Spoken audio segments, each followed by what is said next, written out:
Hello everyone. तो कैसे हैं आप सभी? आई होप आप सभी लोग ठीक होंगे। तो welcome to explore coding with Kaif. तो पिछली वीडियो में हमने चेकबॉक्स के बारे में समझा था, ठीक है।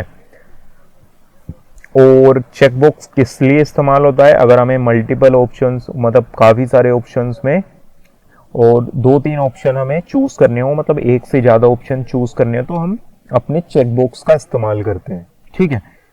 तो ठीक है, यहाँ तक हमने समझा था। हमने एक वीडियो शॉर्टकट वो VS कोड कीबोर्ड के ऊपर भी बनाई थी। VS कोड के शॉर्टकट्स क्या होते हैं।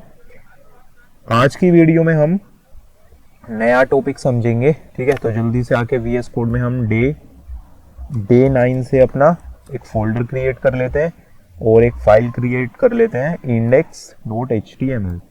तो देखो यार, एक चीज़ ना मैंने ऑन कर रखी है अपने कंप्यूटर में।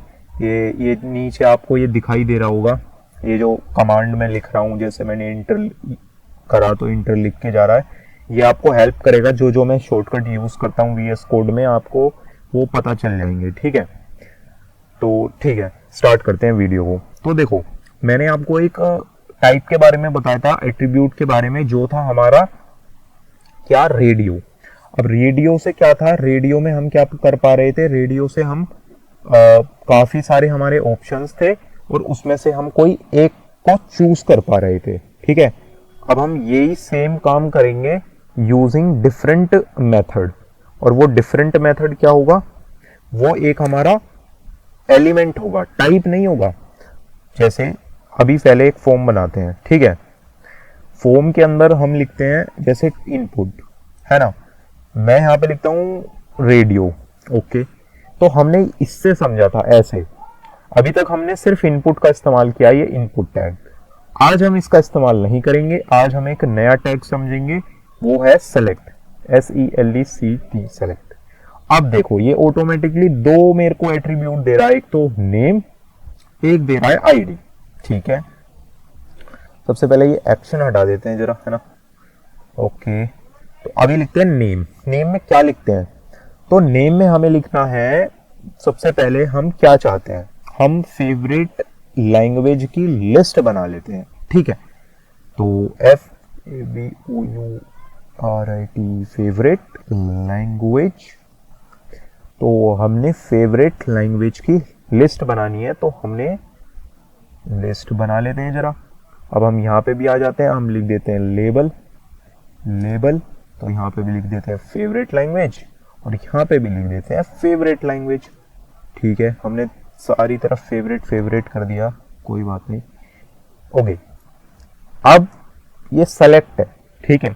अब इसमें मुझे कुछ ऑप्शंस देने पड़ेंगे, भाई सेलेक्ट करना है तो कुछ ऑप्शंस तो होने चाहिए ना। तो पहला ऑप्शन ले लो आप, सी लैंग्वेज, ठीक है। तो सी लैंग्वेज यहाँ पे भी डालो। अब ये वैल्यू कहाँ से आई, तो वैल्यू मैंने आपको समझाई है, ये डेटाबेस में जाएगी, इसीलिए ये वैल्यू यहाँ पे देनी जरूरी है। क्योंकि अगर हम इनपुट का इस्तेमाल करते, हम ये इनपुट का अगर इस्तेमाल करते, तो ये वैल्यू हम तभी भी पास करते, और हम इनपुट का इस्तेमाल नहीं कर रहे हैं, तो अभी भी हम वैल्यू पास कर रहे हैं, ठीक है। अब हम एक और ऑप्शन बना लेते हैं, उसको मान लेते हैं JS, मतलब जावास्क्रिप्ट। हम एक और बना लेते हैं, उसको बना लेते हैं ऑप्शंस में जावा, ठीक है, जावा बना लेते हैं। हम एक और बना लेते हैं ऑप्शन और उसका नाम रख लेते हैं रस्ट,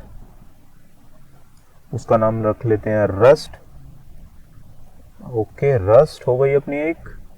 एंड देन ऑप्शन में गो हो गई, गोलैंग, ठीक है। 5 लैंग्वेज तो हमारी हो चुकी हैं, है ना।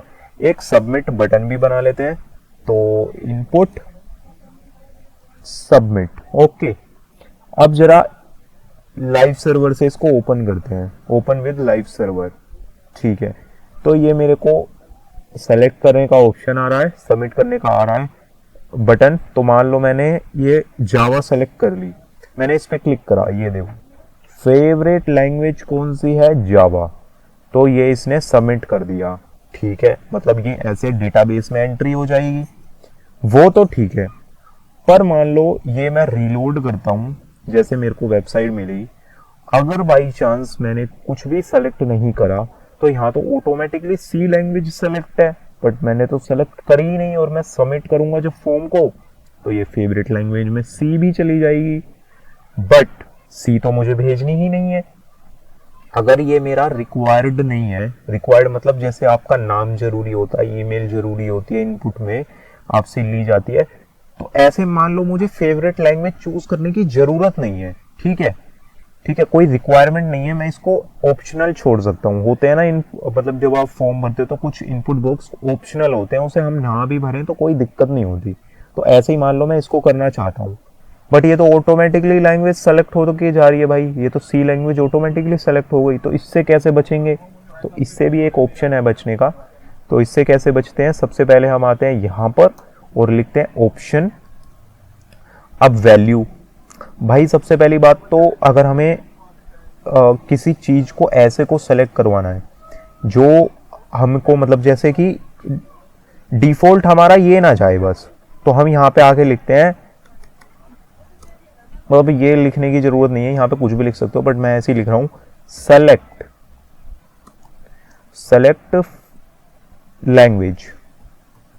ठीक है, इससे क्या होगा, अब ये शो होगा आपको ऊपर, कहां पर? यहां पर। ठीक है, बट मैं इसको सबमिट करूं, हाँ सबमिट करा, बट लैंग्वेज में तो कुछ गया ही नहीं। ठीक है, मैंने क्योंकि लैंग्वेज में कुछ लिखा ही नहीं है, मैंने यहाँ पे ऑप्शनल दिया है। अच्छा, मतलब ये अगर मैं इसको लिखूं तो ये अपना कुछ वैल्यू नहीं जाएगी। हाँ, तो इसमें एक प्रॉपर्टी और होती है, इसको कर दो डिसेबल्ड। ठीक है, और इसको कर दो सेलेक्टेड। ठीक है, ये दोनों चीज क्या लिखी है मैं अभी बताता हूं आपको। तो पहले इसको समझ लेते हैं हमने लिखा क्या है।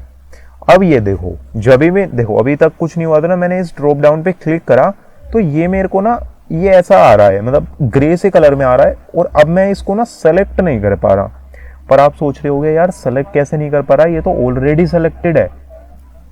हाँ यार, ऑलरेडी सेलेक्टेड तो है, वो तो आपकी बात ठीक है, और ये मैं सेलेक्ट भी नहीं कर सकता। तो इससे फायदा क्या हुआ? तो इससे फायदा ये हुआ, जैसे अगर मान लो मुझे लैंग्वेज कोई सेलेक्ट करनी ही नहीं है, तो मैं सिर्फ अपने नीचे आके बटन पे मतलब सबमिट कर दूंगा, फॉर्म कह रहा हूँ, फॉर्म सबमिट कर दूंगा और ये सबमिट हो जाएगा। अब देखो यहाँ पे कोई भी फेवरेट लैंग्वेज लिख के नहीं आई, ना उसमें कुछ एम्प्टी वैल्यू आई, ना उसमें कोई सी लैंग्वेज आई, ना उसमें कोई जावा आई। मतलब इससे अब मुझे कोई दिक्कत नहीं है। ये सेलेक्ट की स्पेलिंग शायद गलत हुई है, इसको इग्नोर करना। ठीक है, तो यहाँ तक ठीक है। अगर मान लो मेरे को कोई सेलेक्ट करनी है, जावा सेलेक्ट कर ली, मैंने सबमिट करा, तो जावा आ गई मेरी, एक्चुअल में मेरी जावा आ गई यहाँ पर। अब ये बार बार ये ऊपर क्यों आ रहा है? पहले तो देखो, डिसेबल्ड का मतलब है ये ना डिसेबल्ड रहेगा, आप इसे सेलेक्ट नहीं कर सकते। ये मैंने हार्ड कोड कर दिया, ये डिसेबल ही रहेगा, आप इसे सेलेक्ट नहीं कर सकते। और सेलेक्टेड का मतलब है ये ऑटोमेटिकली सेलेक्टेड भी रहेगा। ठीक है, जैसे इसको मैं नीचे कर दूं, अब आप देखेंगे तो सेलेक्टेड में अभी भी मुझे यही मिलेगा यहाँ पे, क्योंकि ऊपर जो होता है या तो वो मिलता, जैसे सी लैंग्वेज है तो यहाँ पे सी लैंग्वेज आनी चाहिए थी, पर ऐसा नहीं है। अगर मैं इसमें से ये सेलेक्टेड हटा दूं तो मुझे वहां पे सी लैंग्वेज दिखेगी, क्योंकि सी लैंग्वेज सबसे ऊपर है, बाय डिफॉल्ट वो उसी को रखता है। अगर मैं इसमें ये सेलेक्टेड लगा दूं और मैं इसकी पोजीशन चाहे जहां भी कर दूं, चाहे मैं इसे सबसे नीचे भी लिख दूं, पर ये काम वैसे ही करेगा जैसे मैंने लिखा है। ठीक है, तो ये इसलिए जरूरी होता है ताकि डेटाबेस में मेरी कोई फालतू की एंट्री ना हो, जिसको मैं सबमिट नहीं करना चाहता वो सबमिट ना हो, इसीलिए हम इसका इस्तेमाल करते हैं। ठीक है, तो ये दो प्रॉपर्टी अच्छी खासी है, इनको याद रखना, सेलेक्टेड और डिसेबल्ड, ये काफ़ी इंपॉर्टेंट है। वैसे इसको ऊपर ही रखते हैं, हाँ जनरली तो ऊपर ही रखते हैं। तो आई होप आप सभी को ये वीडियो में जो मैंने ये बताया अच्छे से समझ आ गया होगा। तो thank you guys for watching the video. अगर आपको वीडियो पसंद आई तो लाइक करना, शेयर करना, चैनल को सब्सक्राइब करना, कोई डाउट हो तो कमेंट करना। मिलता हूँ आपसे नेक्स्ट वीडियो में।